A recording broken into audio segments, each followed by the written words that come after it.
Ma'am.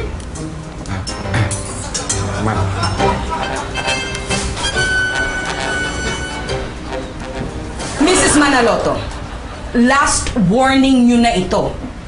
Kapag may nakita pa ako sa inyo ng isang hint, just one hint, na uncontrollable temper mo, mapipilitan akong itigil na itong meeting na ito.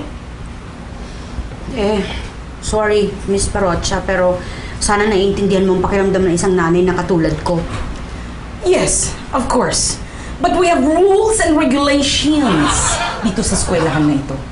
At kung gusto niyo maayos ang problema natin ngayon, kailangan umpisahan ninyong ayusin ang sarili ninyo. Do you understand? Oho. Mabuti naman. Ano naman sinasabi mo? Mahilig ka talaga magsimula eh. Ha? Ako? Ako talaga ako!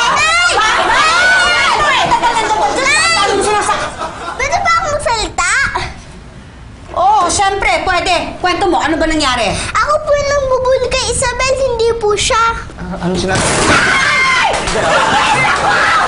Okay lang. Ano sinasabi mo nun? Ano kasi nung nagbubuli kanino? Yang anak ninyo, binubuli tong anak ko. Ano ba akala ninyo? Totoo ba yun, anak? Opo, Nay. Nga po ang gusto kong sabihin sa inyo eh. Magkaibigan po kami ni Isabel, kaya lang lagi po naupos yung baon ko. Kaya lagi naghingi po ako sa kanya. Okay lang naman mangingi minsan-minsan, hindi lagi-lagi.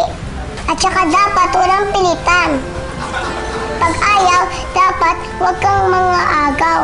Okay, sorry na, hindi ko na ulitin. Promise? Oo, promise. O ano, pati na tayo? Oo naman, ikaw pa.